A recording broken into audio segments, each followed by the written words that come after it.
Olá, bem-vindas ao Congresso UFPA 2023, mesa, outras formas de discussão, a Roda BMC Bebês UFPA CNPq do Desenvolvimento Infantil por Movimentos ao Sustentável. A presente mesa terá a dinâmica entre a coordenadora do projeto, Roda BMC Bebês, Léla Queiroz, e mãe de dois da Roda, a pesquisadora colaboradora Paulina Dagnino Ojeda, integrante do grupo de pesquisa DC3, do qual Léla Queiroz é líder, conectada pela Escola de Dança e pelo programa de doutorado PPGDC. Boa noite. Paulina, como vai? Alegria de estar aqui com você, querida. Muito obrigada, Leila. É sempre um prazer estar junto com você, principalmente em tudo que tem a ver com essa pesquisa. Te conheço faz uns 11 anos e por motivos biográficos tão importantes para mim, né? Eu quero Como te é, apresentar, então. legal. A Paulina Dagnino Ojeda é doutora em artes cênicas, graduada no PPGAC e colaboradora do grupo de pesquisa. DC3 é artista licenciada em arte teatral pela Universidade de Artes e Ciências Sociais, mestra em dramaturgia corporal pela Universidade UFT Chile, doutora em artes cênicas pela Universidade Federal da Bahia. Obrigada, Leila. Então, deixa eu te apresentar agora. Leila Queiroz é artista pesquisadora de dança e performance, por consciência e cognição, mestre e doutora em comunicação e semiótica pela PUC de São Paulo, com pós-doc na URGS e na Unicef. Ela é líder do grupo de pesquisa PC3, professora do programa de pós-graduação PPG-DC da UFPA e da Escola de Dança. O que nos reúne aqui é a Roda BMC. A Roda é um projeto institucional iniciado na creche da UFBA em 2010, 2011.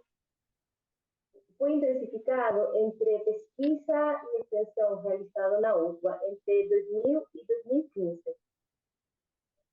A interação cognitiva BMC Dança Escola 1, 2 e 3, com parceria com a ONG Avante, da rede estadual e nacional pela primeira infância, atingindo um grande público com excelentes resultados.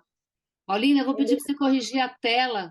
Parece que está cortado e você está só com óculos para o seu rosto aparecer inteiro. Ah, é porque eu abaixei para ler. Sim. Em 2015, o, foi criado o curso de iniciação prática em DNC e bebês para educadores conservatórios e vistou técnicos da universidade, como também estudantes da universidade, que proporcionou uma introdução à metodologia ativa do BMC para a primeiríssima infância, de 0 a 1 ano. E aqui eu queria me deter um pouco, Leila, para te perguntar, né, como que acontece essa experiência, assim, nas questões mais formais, sabe? De carga horária e de requisitos, para participar desse curso. Assim, eu te pergunto isso, pois quando meus filhos eram bebês, há 11 e 8 anos atrás, senti uma carência em relação ao cuidado de bebês pequenos. A maioria dos cuidados eram questões de higiene, de nutrição. E para mim ressoou assim, uma questão da importância de uma profissionalização que seja técnica para o cuidado dos bebês. Parecido com o que acontece com o cuidado de idosos. Se pensarmos que esses bebês são o futuro da sociedade, dos anos, e também se pensarmos em como essa ação está ligada ao objetivo do desenvolvimento sustentável número 3 de saúde e bem-estar, né? Que é assegurar uma vida saudável e promover o bem-estar para todos, em todas as cidades. Então, me conta um pouco como é a questão formal daquele curso que você realizou em 2015. Então, Paulina, eu diria o seguinte: a somática, ela é um campo muito vasto, com várias linhas, né? E o BMC é uma abordagem muito ampla e tem o pé na arte e na ciência. E a perspectiva também de o desenvolvimento entendido dos movimentos desde os primórdios, né? Evolutivamente falando. Então, para entender como se organiza e pode curar e reorganizar, a Boni foi investigar lá na tenra primeiríssima infância, no primeiro ano de vida, para ver como é que nascem, se valendo de princípios evolutivos e de princípios de muitos campos, fazendo um amálgama, ela desenvolveu a abordagem que tem por cerne a autoeducação, né? E que essa autoeducação ela já é saúde e um processo para a vida toda, para o desenvolvimento humano, educacional, mas em lato sensu, desescolarizado, né? Então, é uma perspectiva também que pode ir desde o campo educacional ao terapêutico e trabalha com a perspectiva de facilitar, né, a corporalização e trabalha por embodiment, né, que eu traduzi como corporalização ativa. A metodologia ativa se dá de conhecer e reconhecer os sistemas com a consciência no modo consciente, desde os instintos, né, que são o alfabeto do movimento, que são os fundamentos esquecidos. E por isso carrega essa cosmovisão dos fundamentos esquecidos e tem para nos trazer muito, né, um jeito de organizar a roda inspirado nas etnias indígenas sul-americanas, que a Boni se inspirou muito na concepção de que todos cuidam junto, né, desse ser que chega. E tem um aspecto espiritual do entendimento do brotar da consciência, que acabou fazendo a Boni desenvolver essa perspectiva de cosmos sentidos. E esse mover-se por dentro se dá por qualidades de movimento entre todos os tipos de tecidos e dos sistemas corporais. Então, é uma visão, primeiro, internalista, né? Que gera mudanças de estado e conhecimento direto do corpo. Então, tem essa perspectiva também desses saberes que o corpo abriga. Essa abordagem, ela tem, através das práticas, né, exploratórias, com toque e movimento a partir da respiração celular, do apoio e do contato, essa ligação com o ambiente, né? As experiências, então, são corporalizadas conscientemente. E as investigações se baseiam nos processos pelo qual o bebê passa desde sua formação e pela uterina, intrauterina, embriológica, e tudo que a gente recebe ancestralmente, entendido isso culturalmente, entendido isso também geneticamente. Esses princípios de movimento, então, a gente tem evolutivamente um legado, né, que brota, aflora com o nascer e que vai se dando desde o aquático, que é pré-vertebral, e passa pelo reino animal, em toda essa herança, até a bipedia, que é parte da complexidade mesmo de ser vivos no ambiente, que vai passar pelos padrões, né, de movimento, que são 4 que ela organizou para o entendimento e que não se dão, né, de fora para dentro. Não é por instrução, é por predisposição que vem à tona. Então, e a gente chama isso de alfabetização, então, por movimentos dos instintos, que são os reflexos que formam as letrinhas do alfabeto de movimento. É, quando... diga. É interessante. É um grande guarda-chuva, né, essa somática. Mas como nessa experiência, em 2015, com os técnicos e os estudantes, é, como foi metodologizado, assim, como se tornou uma metodologia de que escolhas você fez para ensinar para esses técnicos, esses estudantes, na experiência de 2015? Olha, a gente fala de algumas coisas que parecem assim de outro mundo hoje, para tanto as educadoras que vieram da prefeitura, né? Foi um curso organizado em módulos durante um ano na escola de dança UFBA, que aconteciam às sextas e aos sábados, e vieram educadoras municipais, né? Das escolas que ainda tinham para 0 a 2 anos. Vieram também da própria escola estudantes, mas vieram também da escola de fisioterapia, de terapia ocupacional e da psicologia participar do curso. É, ativar a escuta celular com a criança é um idioma que é desconhecido, que é pela atenção e pela contemplação, de ficar junto.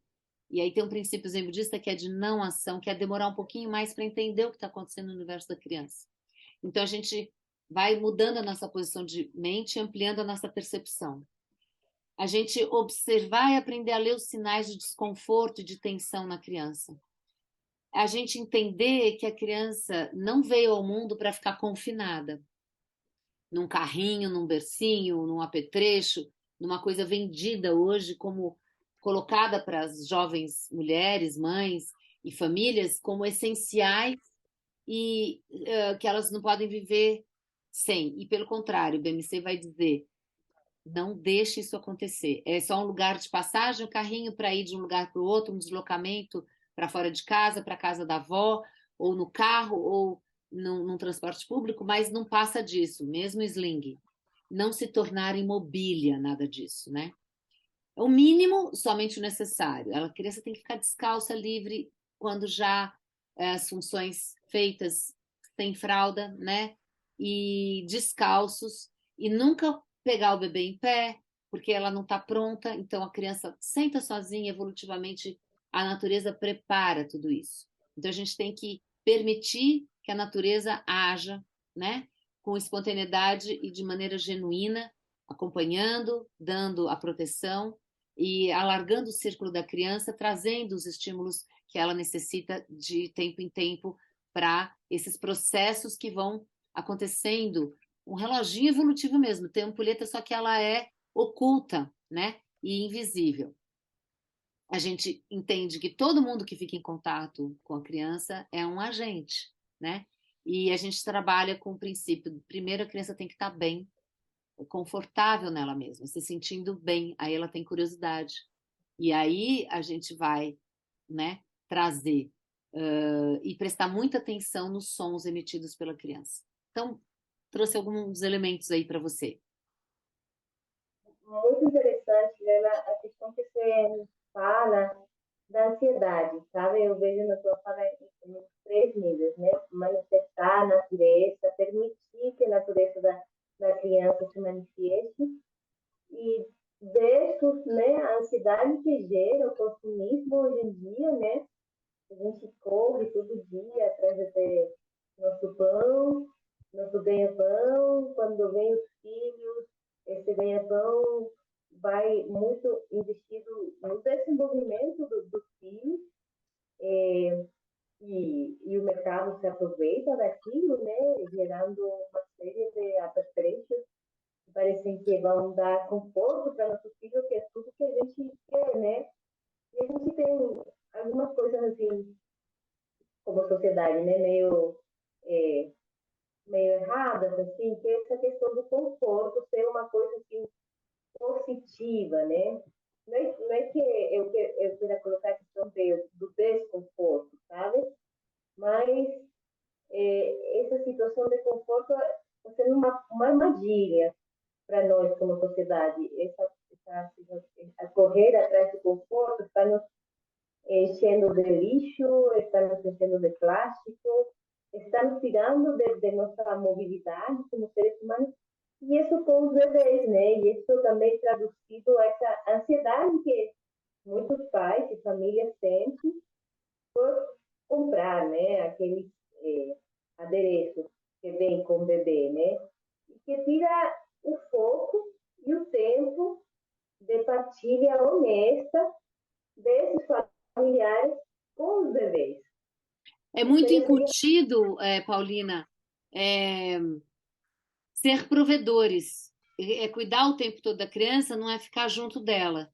E ao contrário, a gente deve saber cuidar do essencial, mas ter um tempo disponível para estar com a criança no nível da criança, tanto do desenvolvimento dela, da movimentação, como psicofísico, né? Da integração que vai acontecer para o interacional e para a comunicação da criança direta, do corpo pelo movimento. Então, esse confortável que a gente diz é em bem-estar. É que a tradução para o nosso, digamos assim, culturalmente, no nosso país, conforto é associado a luxo. E aí o consumo trouxe muito esse código, né? De que precisa dar conforto, mas não é um conforto desse primal, que é na relação tátil do olho, do carinho, do afeto e da presença com a criança, de ficar junto. E sim, um artifício que vende, né? A ideia de que você adquirindo coisas é que você vai estar dando isso para a criança. E a criança muitas vezes fica numa inanição, digamos assim, emocional, porque ela não recebe energeticamente, diretamente dos pais. Ela recebe posses de objetos, de coisas que custam caro e que ela logo se desinteressa. Então, isso não tem nada a ver. O conforto que a gente está falando é um conforto interno da criança estar passando bem, dela estar se sentindo bem. E quando ela se sente bem, ela tem energia. Quando ela está mal, sentindo falta e desconfortável, chorando ou passando por desafios, ela não tem disposição, ela não vai ter energia, né? Então, esse primeiro ponto que a gente trouxe para passar para o próximo é de permitir e proteger o foco interno e primal da criança, perceber as necessidades reais dela. O contato do olho no olho no amamentar. O amamentar não é para ficar com o celular, que tem radiação e é prejudicial para a criança. Na troca da fralda, banho, hora de dormir, acordar e quando a criança for estar em vigília, colocá-la de bruços, quanto antes melhor, quando ela tiver... e acompanhar o tempo respectivo de cada coisa para que a criança se entretenha com sempre a presença de 3 brinquedinhos. E prestar muita atenção às transições e às mudanças que ocorrem com a criança. Eu acho que, na perspectiva que a gente está trazendo, né, esse curso e outras práticas que a gente desenvolveu, a pandemia interrompeu tudo. A gente veio fazendo o processo com os brinquedos estarem presentes na vida da criança, porque eu fiz na comunidade 1 ano, acompanhada, sempre em gratidão ao Rodrigo Alves, que me colocou lá, indicado pela Terezinha Frois, que as crianças não tinham brinquedo. Também nos meus deslocamentos constantes de viagem, congressos, e por onde eu passo e encontro crianças e mãe, criança e pai, criança e mãe e pai, eu vejo que não tem brinquedo. E a criança não pode viver sem brinquedo, né? E esse é uma dificuldade muito grande da simplicidade que isso tem, porque a gente acabou de falar do consumo, né? E esses brinquedos, hoje em dia, revelaram que trazem muitos malefícios. Então, a gente foi desenvolver. E a gente iniciou com oficinas, primeiro para fazer ciclagem com as pessoas adultas daquele curso de 2015. E aí a gente foi, pouco a pouco, passando com a companhia e as próprias crianças, e fazer uma instalação, performance, tudo isso se desenvolveu até 19, e aí eu ia estar retomando os cursos, né? Na própria escola de dança veio a pandemia. E aí a gente teve que fazer um esforço de renascer, porque é muito difícil fazer a proposta que é do espaço da roda, né, à distância. A gente tinha tido uma experiência durante o meu pós-doc de ser um dos grupos focais aqui na Bahia, com as duas mães, a Fabiana Braz e a Paloma Reis.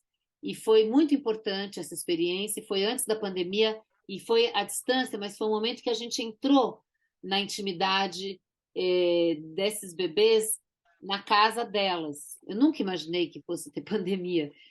E é muito interessante olhar o positivo do acompanhamento familiar. A gente viu o salto qualitativo, né, de não ser só um encontro mensal ou um encontro que dura 1 hora e meia, mas que estava acontecendo com a criança onde ela vive, na companhia parental com ela, né? E daí em diante a gente viu que a pandemia trouxe um desafio enorme para a gente realmente, além do curso para professores, tem um aspecto formativo, porque a gente sempre teve bolsistas do programa Permanecer, bolsistas PIBIC, né, bolsista PIBIEX ligada à Proeste. Então, a gente sabe que é uma atividade de pesquisa e extensão e que também tem suprido nela, né, voltado para o aspecto formativo dos bolsistas, né, o ensino de certo modo, né? Ah, Leila, muito interessante tudo que você falou agora. Essa questão dos brinquedos, né? Ela é muito impactante, né?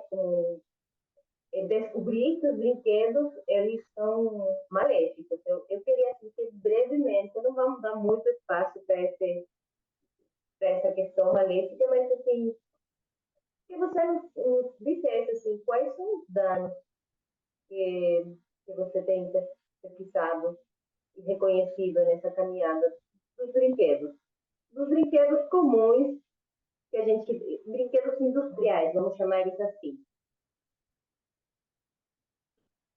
Então,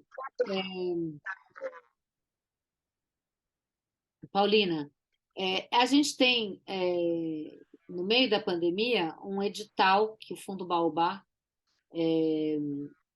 na situação gravíssima emergencial Covid, em que as gestantes eram um grande grupo de risco, e isso foi ocultado, invisibilizado, de auxílio emergencial. E a gente iniciou, com a minha parceria com a Ana Borba, da Lichique, uma prototipação de brinquedos ecossustentáveis.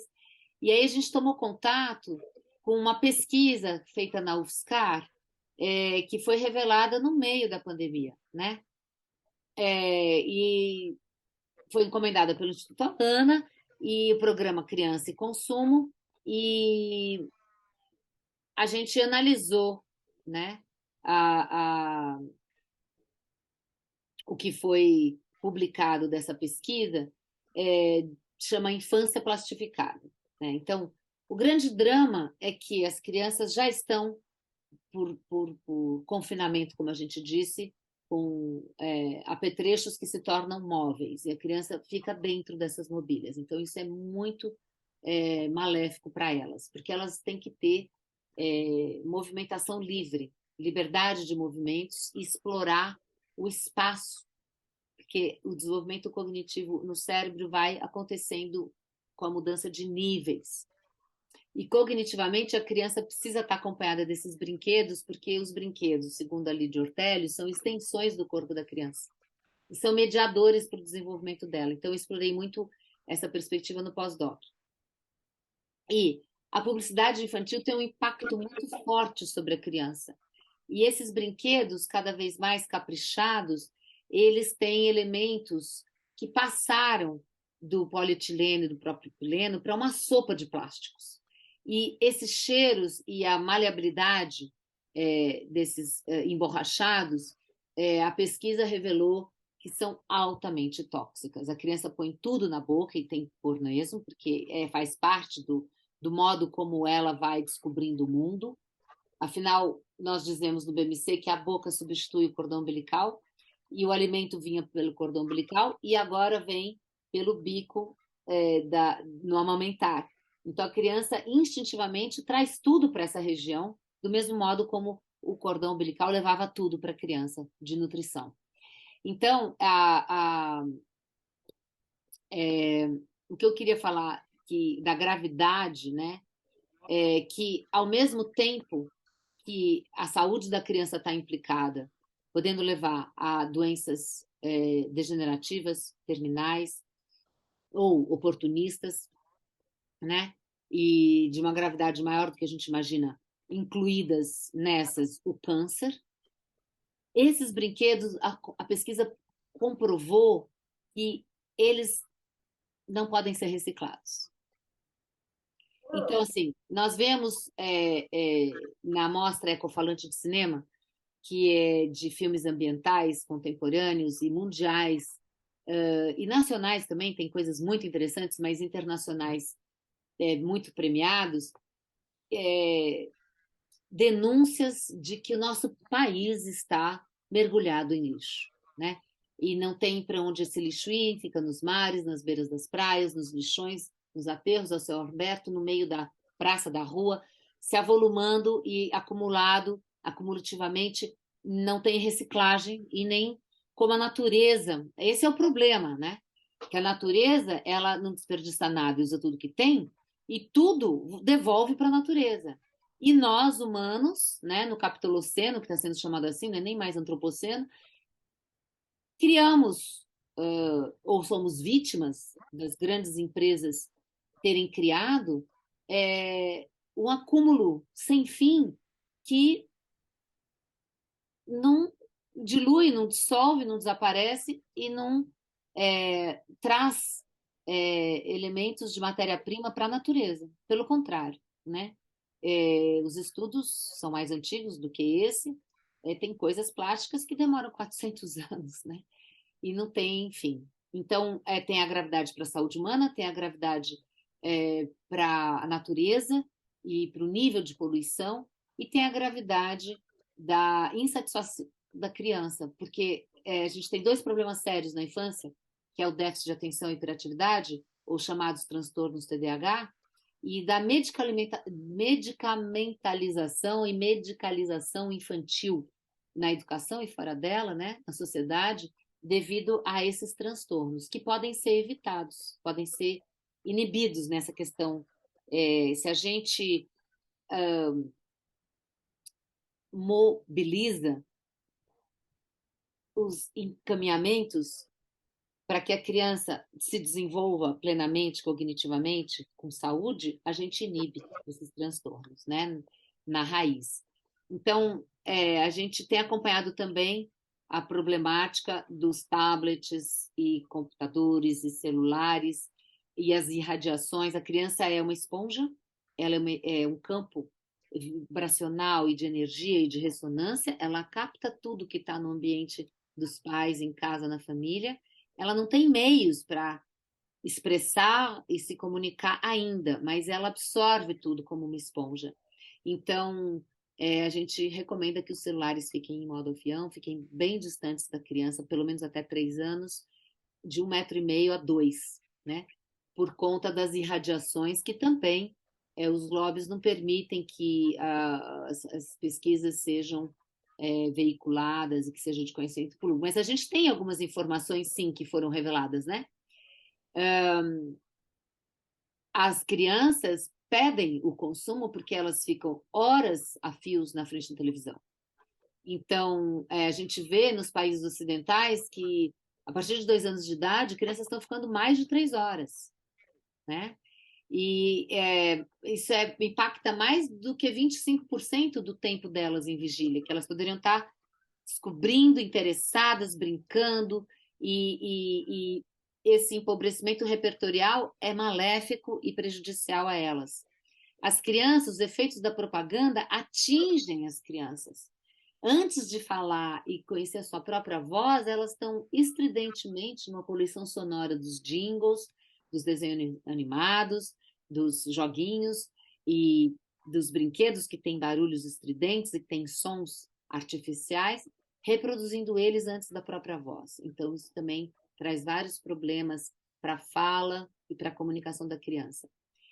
Apenas 4% das crianças, né,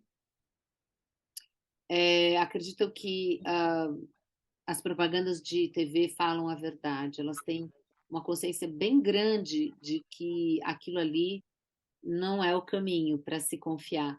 E as crianças ficam loucas, não só nas gôndolas do supermercado, mas nessas lojas especializadas em brinquedos.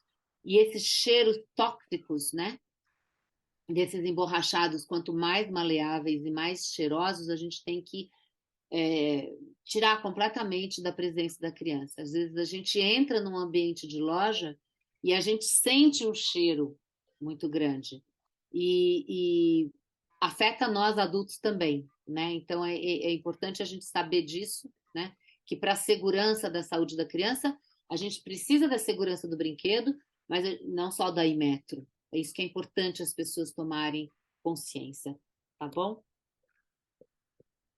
Muito interessante, né, Léo? Estou bem Porque a impactada. publicidade infantil, Paulina, ela estimula o consumo em excesso de brinquedos de plástico, sabe? E no período da pandemia, por causa do confinamento, foi assim, não sei se quintuplicado ou triplicado a venda de brinquedos, né?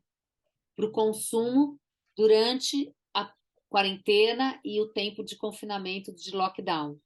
E é estimado que nesses próximos 12 anos vão ser produzidos mais de 1 milhão de toneladas de brinquedos de plástico desse tipo.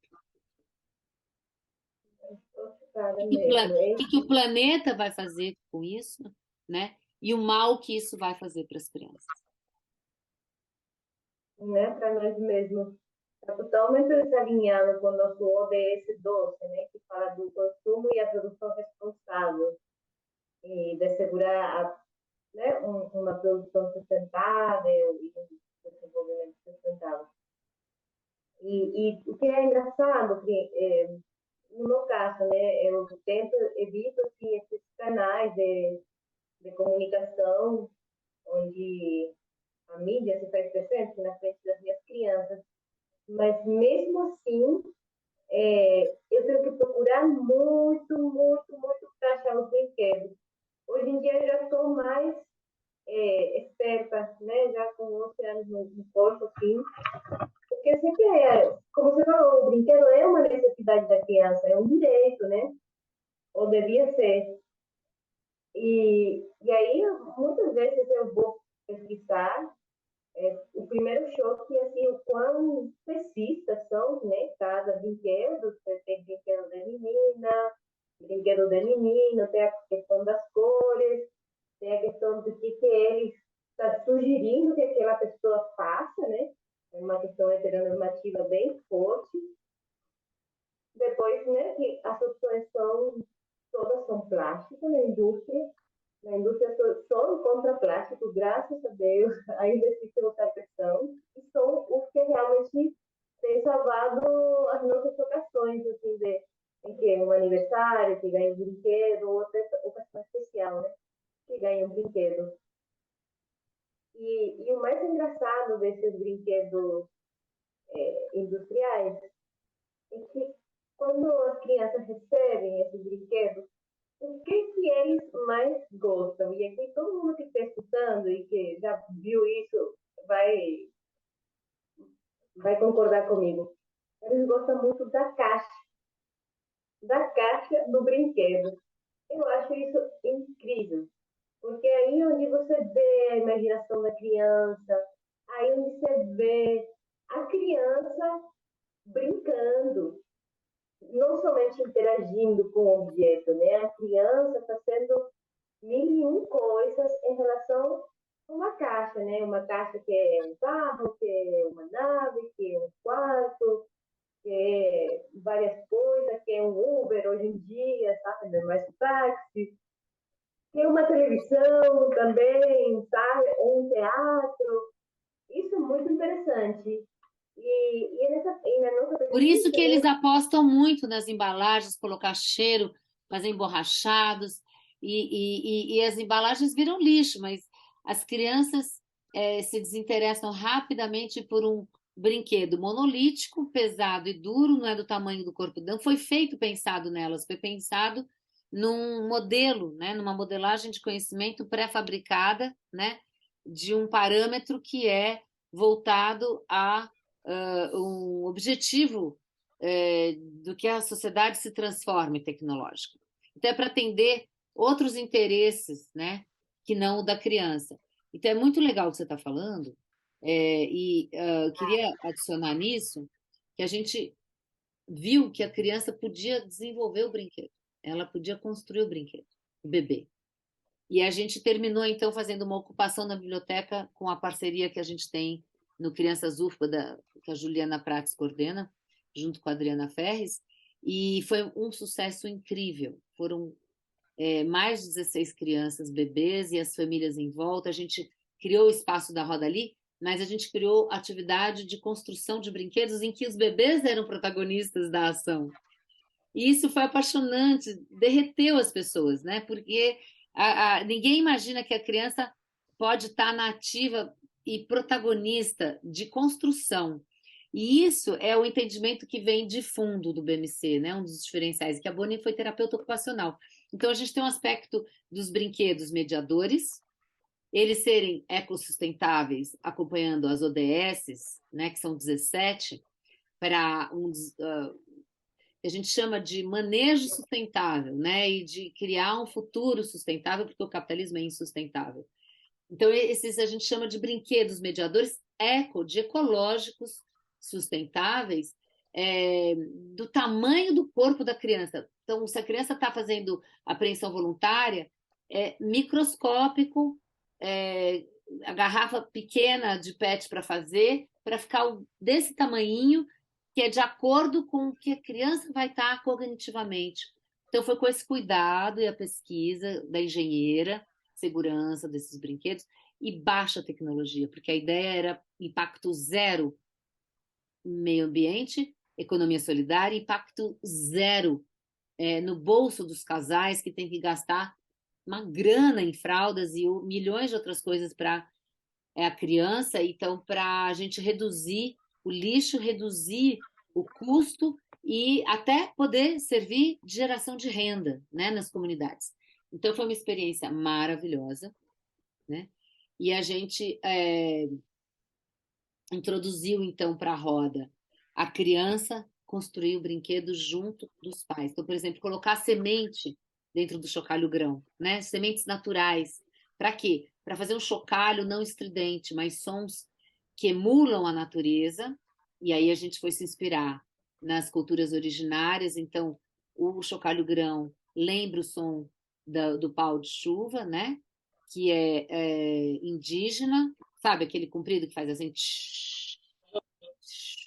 E o chequerê, né, que é um instrumento da cultura é, originária africana, que é um movimento de chacoalho, mas que tem uma semente mais grave, né? Então, com milho, é, com feijão, e os outros faz com arroz, ou faz com coisas menores. E as crianças pegam delicadamente aos 11 meses e colocam uma por uma, desfazendo, por exemplo, o mito de que se a criança for pegar, ela vai engolir, ou vai pegar sujeira. Então, assim, é desconhecer, né, o que acontece, e é esse o trabalho que a gente faz. No fundo, educação parental é isso, de ampliação da percepção, né, do que está acontecendo direto entre contato, movimento, mente, ambiente, corpo da criança em ação, né? É muito legal assim poder perceber, né, que a gente teve uma resposta assim que deixou todo mundo embasbacado, porque superou todas as nossas curiosidades, né? E aí entrou a questão da voz também, né? A Lucilene, que é discípula, eu e ela tivemos num seminário juntas, e aí eu fiquei apaixonada pelo trabalho dela e peguei um gás do próprio trabalho do BMC da Boni, que é da voz somática, de como a voz se desenvolve no corpo. E aí a gente foi começar uma pesquisa que ainda está para acontecer, começou, mas a pandemia não deixou cair a peteca, fizemos na comunidades durante com o apoio do Fundo Baobá, mas ela bem tímida, né? Então a gente está encaminhando para o Comitê de Ética o termo esclarecido de pesquisa, reorganizamos formulário de coleta de dados. E aí eu queria trazer a gente para a nossa atualização também, né, Paulina, dessa perspectiva da coleta de dados, tanto das cantorias originárias, que está por acontecer em 2023, a gente espera ter sucesso nisso, e esse processo, né, que foi a pandemia e a pós-pandemia de reinvenção, a gente está de vento em popa com parceria com Semente Amarela, no Alto Goiás, do lado da Chapada dos Veadeiros, né, que é parte do SEB Rural, do Centro Budista, parceiro, né, ali das comunidades, com jovens gestantes. Então, a gente está numa alvorada, digamos assim, que se desdobrou. O primeiro, as metodologias que a gente ativas, desenvolvidas com a tecnologia para essa perspectiva remota, time-lapses, tutoriais, oficinas no YouTube. Então, a gente está agora buscando, com a desconstrução das vogais, que eu aprendi com Cacaverá, e que a gente tem todos esses níveis na voz, né? Da criança desde a sonoridade, sons antes, durante, depois do movimento, até o solilóquio, até ela narrar a própria história numa língua que a gente não entende, até os primeiros sons saírem dela. Então, a mãe cantando diretamente para a criança, a gente descobriu, tem estudos publicados, que aproxima e fortalece o vínculo materno-infantil e da criança ter uma voz que saia de dentro dela no timbre dela original, né? E por esse processo de desconstrução.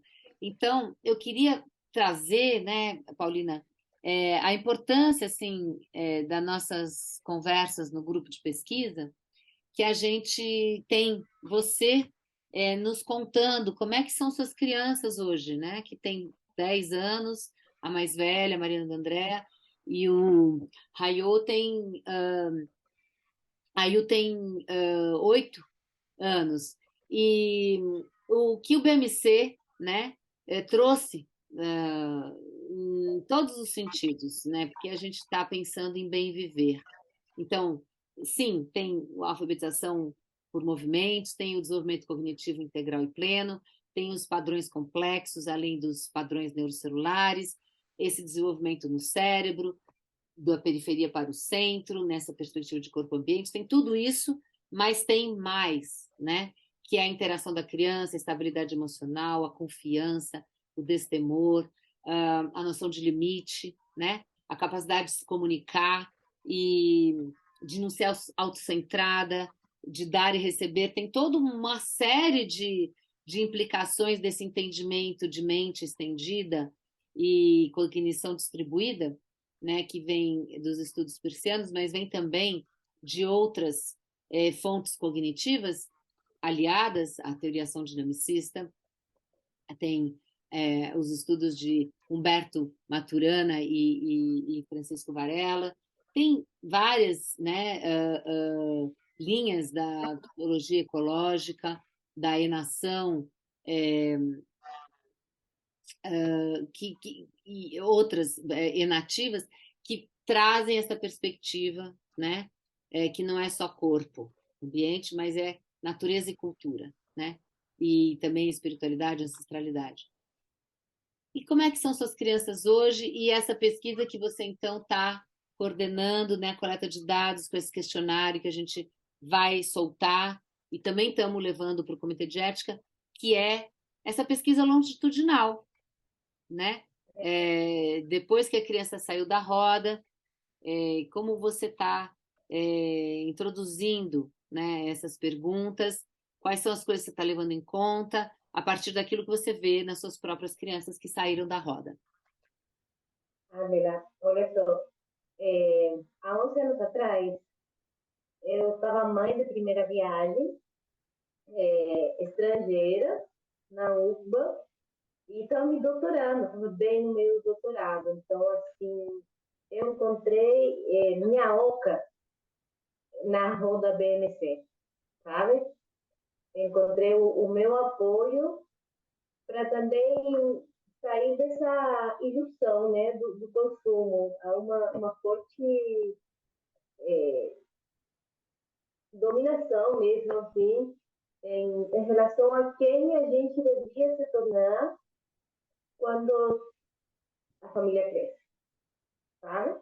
O que você deve fazer, tem a família, os mais velhos para adaptar, depois tem a televisão para você fugir, depois tem a internet para você fugir mais, e isso gera muita ansiedade nos próprios cuidadores, né? Nesse caso também, em mim, como mãe. E a princípio eu pensava que era uma coisa unicamente de bebê, sabe? De ser um ano, e eu pensava assim, ai, poxa, quando for um ano, o que vai ser de mim com essa bebê? Não vai ter mais essa assistência. Mas fui ganhando confiança também, e os caminhos também foram se abrindo. Você é E doula, né? sim, sim, eu tenho estudos de doula, e eu levo a questão de ser doula como a mulher que serve, sabe? Como uma mulher que está aí disposta para acolher outras mulheres, outras pessoas também. E sempre com esse olhar, né? Aí, os filhos, veio o segundo filho, quando a filhota estava de 3 anos, né? Já não fazíamos mais parte da faixa etária, né? Da roda naquele momento, né? E ainda bem veio esse filhote, porque me reaproximou de você, né? Mesmo estando já em outro local, na Bahia, mas um pouquinho mais longe, 300 quilômetros só. E aí, novamente, passar pelos processos, já mais confiante, menos os pitacos dos outros, né? Muito mais centrada. Mas esse começou a ser um momento em que a filhota mais velha começou a se escolarizar, inclusive pela necessidade, né, de ter um espaço com um bebê, com o Ayun, com o caçula. E, e aí vem um outro universo, né, que é o da escolarização. A gente encontrou uma escolarização que olha o ser humano de uma forma integral, bem saudável e que procura a saúde da criança, né? Que é dentro da pedagogia Waldorf. A escola E Waldorf é Dendê, né? Da Serra. vou ocupar esse espaço para falar com muito carinho da nossa querida escola Vender da Serra, que é muito importante para nós como família também. Aí é uma segunda oca, aí uma oca maior, realmente, porque desse ambiente, né, que era a casa, o quintal, em ocasiões vá para a praça, vá para a praia, vá para alguma outra atividade, mas uma coisa bem restrita, né? Quando começa a ir para a escola, o mundo da criança se abre, começa as interações sociais, começa a ter que se virar. Não é sozinho, porque eles não estão sozinhos na escola, né? Mas, de uma forma assim, eles não estão mais com o mãe e o pai, eles não estão mais com aquele ambiente conhecido. E, nesse sentido, a proposta da pedagogia Waldorf no Jardim, ela me atendeu demais, né? Porque eles buscam ter esse lugar de segurança para as crianças a partir de 4 anos naquela época. Hoje em dia já tem mais crianças mais novas na nossa escola Dendê, temos maternal. E aí, começa a ver a questão do desenvolvimento motor da criança. E o social, né? Uma criança com 4 anos, ele interage em outro âmbito, com outras crianças e com outros adultos também, né? Mas eu comecei a ver que minha filha se desenvolvia super bem nas coisas, recebia feedback, né, da boa dicção dela, da fala dela, sempre chamou a atenção isso, como ela tinha uma fala muito clara. Ela é assim, de tamanho pequeno, mas a fala dela sempre chama atenção. Acho que também tinha essa questão entre a imagem dela ser assim mais pequenininha e desse ser pequenininho vir uma voz também articulada. E você sabe que, assim, uma criança e a Jun também, as duas crianças nunca sofreram grandes acidentes, sabe? A Andrea com uma consciência corporal impressionante, sabe? Vários professores falaram disso, de outras atividades, de como ela, em posições, por exemplo, como a posição do cachorro, de yoga, né? Como ela sabia com 5 anos o que significava colocar o calcanhar no chão. E como ela ia e levava a consciência para os calcanhares no chão, sabe? E assim, eu não levando isso muito em consideração, e não simplesmente pensando que ela era corporal, que ela tinha habilidade e tal. E aí veio a pandemia, né? A pandemia pegou os meus filhos com 9 e 5 anos, mais ou menos, né? E aí veio o confinamento, né? A gente estava num momento bem assim, estávamos morando numa roça, então assim, a gente não vivenciou muito o confinamento. A gente não tinha muito acesso à internet, então tinha pouco acesso a telas, sabe? Então conseguimos vivenciar esse período de pandemia como um Y, como uma coisa assim, diferente. Mas esse ano passado, né, o 2022, veio o retorno às aulas, né?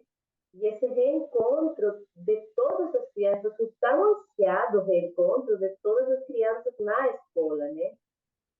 E aí ficou muito evidente o prejuízo nas crianças pela falta de movimento, sabe? Muito evidente. Além de muitas questões, assim, todas as escolas, ou muitas das escolas, no ano de 2022, registraram questões de muita violência, né, de muita agressividade entre as crianças, e tudo isso, né? Mas não quero entrar tanto nessa esfera como na minha percepção de como essa falta de movimento, como essa questão de realmente estar trancado em espaços pequenos, sem o contato do sol, sem o contato com a natureza, prejudicou o desenvolvimento dessas crianças, sabe? Não principalmente dos meus filhos, porque já falei que nossa condição era diferenciada. Por exemplo, assim, como há movimentos que tem a ver com aquele alfabeto que você falou, o alfabeto do movimento, que você falou no início da nossa conversação, que eles garantem, por exemplo, a alfabetização das crianças, a alfabetização de escrever, com o lápis, sabe? Como é preciso que uma criança saiba fazer isso aqui, de uma mão para outra, porque ela supera uma barreira para poder escrever, para poder ser uma pessoa alfabetizada. E isso foi assim impactante, né? Novamente, aí veio toda uma enxurrada assim da experiência com os meus filhos, sabe? Como aquele investimento de tempo lá do primeiro ano de vida foi uma poupança maravilhosa que possibilitou que os processos, né, intelectuais, vamos dizer assim, porque cognição não se refere somente a questões intelectuais, né? Mas como esses processos intelectuais, eles estão firmados nesses processos motores anteriores. E assim também outros processos, né? A questão do autocuidado, sabe? Da criança ter é uma percepção dele, não é externo, não é por ficar bonito, que sim, é legal ficar bonito, mas da criança saber que precisa escovar seus dentes, mesmo que ela não consiga, sabe? Porque até os 8 anos é recomendado que um adulto cuide disso, porque eles não têm motricidade fina para cuidar bem dos seus dentes, sabe? Mas só o fato da criança saber que precisa fazer aquilo faz parte de esse ser estar realmente se conformando.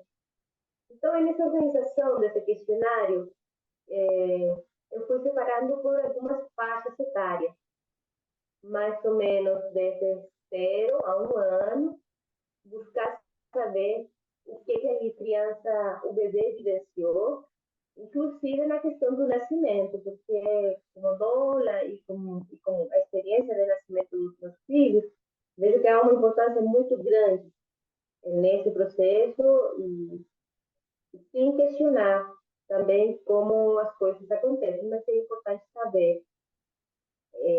Depois, saber, por exemplo, até quando a criança amou, se a criança usou outro tipo de plástico, porque isso vai afetar a fala da criança. Essas são as coisas dos primeiros meses, né? Do primeiro ano de vida. Depois, eu pensei até uns 3 anos, outras fases de desenvolvimento, que a criança tem esses hábitos, se ela come sozinha. Oh, isso é uma coisa muito, parece besteira. E parece que o importante é a comida. E isso é secundário. Porque a criança, ela tem assim, essa questão da nutrição, é importante, sim. Mas também é importante que ela, com 1 ano e meio, consiga colocar a colher na boca com a comida. Que a colher não chegue vazia. E não é pela questão higienista, é pela questão motora. Ela se percebe. E que tem a ver com aquilo que você falou. A criança, quantos brinquedos colocou na boca? Né? Quanto ela se percebe? Quais serão esses brinquedos? Era aquele emborrachado, que tanto faz, não tem diferente, nem trás, nem cima, nem baixo? Uma colher, não. Uma colher tem frente, trás, cima e baixo. Toda uma noção espacial para ele fazer isso, e isso tem a ver com a autonomia da criança, né? Se bem que todos esses padrões não são excludentes, e as mães que estejam me ouvindo e que têm criança de 1 ano e meio que não fazem isso, peço assim, fiquem calma, deixem a criança experimentar, porque elas vão chegar lá. Acredito na natureza da criança, foi o que ela falou, né? Precisamos acreditar nessa natureza e permitir que isso aconteça. Acho que isso é a condição mais importante, tá? Esses padrões, eles não são... se a criança não consegue aqueles objetivos dentro da idade, ela vai conseguir no tempo dela. É só um indicador, sabe? Para saber mais ou menos como que estamos dentro de todas as famílias que participamos, né? Da roda, das que estão participando, por exemplo, lá no grupo de Semestre Amarela, que está fantástico, sabe? Muito obrigada a todo mundo que participa ali com seus vídeos, é muito importante. E depois, assim, né, eu separei numa outra faixa etária, já até os 8 anos, que é onde mais ou menos se espera que a criança já consiga ler, escrever. E se as fases anteriores elas foram vivenciadas, a gente tem como iniciar novas fases de desenvolvimento. Acho que isso é um pouco que vem levantar o questionário, sabe? Como aquele ditado, né, que a gente não tem como correr e não sabe mandar. No marco dessa pesquisa, eu colocaria, mas é preciso rastejar, engatinhar, pular com o sapinho, e andar como cachorro e se levantar como urso, né? E acho que faltou o movimento inicial, né? Aquele de se virar, que também é fundamental. E tudo isso que eu falei acontece nessas primeiros anos de vida. Mas também, novamente, um apelo às mães que estão escutando nossa conversa é assim, fiquem calmas também, porque há como recuperar esses momentos, sabe? Se tem crianças que não engatinharam, que tem muitas, hoje em dia, há como recuperar isso, sabe? Sempre que tiver a vontade, sempre que tiver a lucidez de ver aquilo e querer correr atrás disso. E é por meio do brincar que a gente pode recuperar isso, né? E queria agradecer no momento de pandemia o apoio do Fundo Baobá. Agradecer você, Paulina, porque naquele momento mais difícil da roda, você estimulou a gente participar do Congresso da UNAM, no México, né? E foi muito especial porque o Congresso tinha um aspecto que, para mim, era muito importante, que é o do meio ambiente e que é o da sustentabilidade e da geopolítica, né? Pensar um outro mundo é possível para sonhar, né? O mundo que a gente deseja e um futuro sustentável, né? De uma perspectiva de um contínuo que passa pelo psico, sócio, econômico, político, ambiental, né? E social em todas as suas facetas e da saúde. E por isso eu quero te agradecer muito, Paulina, por a nossa ida para esse congresso da UNAM. E o link da nossa participação está no YouTube, na playlist, tá? Que está pública. Então, peço que vocês assistam esses materiais que foram construídos com muito amor. Agora me lembrei de um outro bolsista, que é o Breno, que foi responsável muito, né? O Índio Medeiros também. Enfim, a gente está cercada por gente maravilhosa que sem elas eu não teria tido condição de fazer. E agradecer ao Lama, Padma Santa, de aprendizagem, também expressar minha gratidão a Terezinha Frois e a Dante Galef. Então, assim a gente vai encerrar agradecendo aos organizadores do Congresso UFPA 2023, as equipes, e vamos então deixar Vamos vocês. repassar o link dessa nossa conversa para quem está nos assistindo, né?